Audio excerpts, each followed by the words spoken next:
On a Monday morning, what will the streets be talking about? Well, nothing more than the fact that AFCON is indeed hotting up. And the Super Eagles of Nigeria ousted yesterday. 10 men. Unfortunately, it did not go well. Well, not my priority, of course, but I have Tolu today in the house to talk about this. Oluchi, fine boy, didn't show his finesse in catching the ball. But it was just one goal. I mean, Tolu, say something, please. It's the one goal that has knocked the best team in the group stage out of the tournament. So that should count for something. He only faced one shot the entire game, and he actually let that shot through. So I'm sure you saw social media and everything. So the question definitely in Nigeria is Maduka Okoye actually the best goalkeeper the Super Eagles could have put between the stakes at the AFCON? And unfortunately, the answer is yes. I thought he was the best of the three we had at the tournament. We all know the antics of Daniel Akpeyi. I don't think any Nigerian trusts him in goal. And of course, Francis Uzoho, who was the man who kept the sticks at the World Cup, still much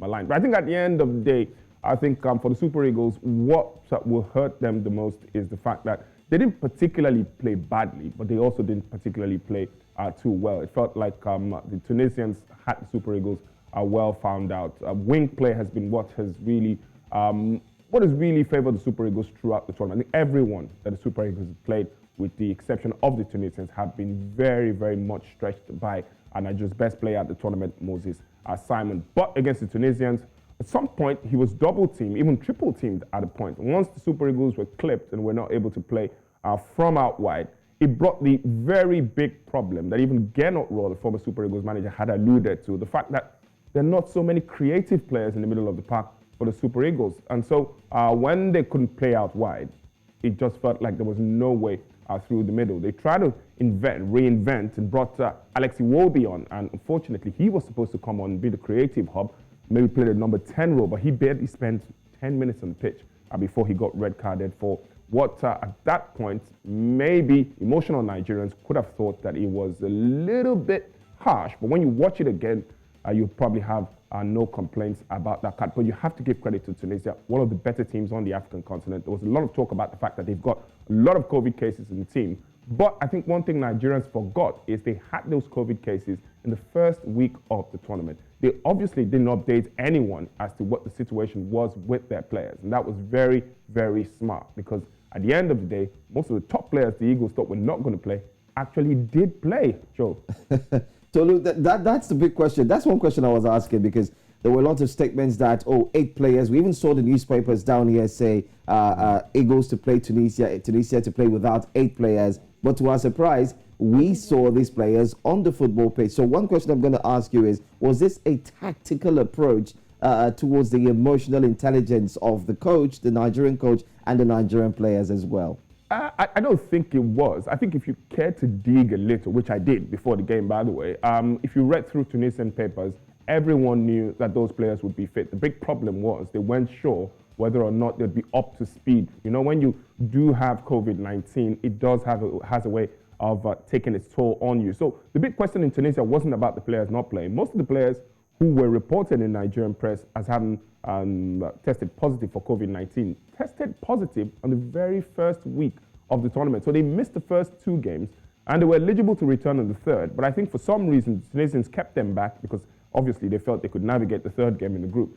So I think the Nigerian journalists or the Nigerian press maybe latched onto that a little bit too much. But I think at the end of the day, Nigeria against Tunisia is always going to be a difficult game. Nigeria never going to wipe the floor with Tunisia. I think any Nigerian who thought they'd probably beat Tunisia and silly was probably a little delusional. I think it was always going to be a tough game. It was always going to be decided by something really, really small and maybe a moment of quality. Unfortunately for the Nigerians, just like they got ousted by Algeria the last time out at the AFCON, on the day, it felt like tactically the Tunisians were spot on. Right. They found the Nigerians out. I mean, Tolu, clearly this is a game of surprises for a lot of us. But let's head on to Burkina Faso, because they did beat Gabon, didn't they? That was a very, very interesting game. I think forget about Nigeria against Tunisia. This was the game. It finished. I had my hands in my mouth. Forget about Nigeria. This finished 1-1 in regulation time, and it went to penalties. I haven't seen that many comical kicks in my entire life. At some point, I thought Gabon were going to win, and then the Burkinabe goalkeeper comes up with a super save from the spot, and then you think Burkina Faso are going to win, and then another save comes. But you have to give credit to this Gabonese team, though. They did not have the best two players throughout the tournament. Pierre-Emerick Aubameyang and Mario Lemina. We thought they had COVID, but a report yesterday that came out in Gabon says that they actually were dismissed from the camp for indiscipline. We're told they actually went out clubbing in Cameroon. That's why they got pushed out of the team. But it was, they didn't quite release the statement not to disrupt the team. Now, after the team had gone out, they did say that. But you have to give credit to Burkina Faso. Remember, they were beaten by Nigeria in the final in 2013. Now they're through to the quarterfinals. And a couple of people had already been putting them alongside Nigeria for that quarterfinal clash. But they will take on Tunisia. And Joe, if what I've seen about this Burkinabe team is anything to go by, they have a good chance of getting to the semi-final. I was actually rooting for Gabon, but it was so painful.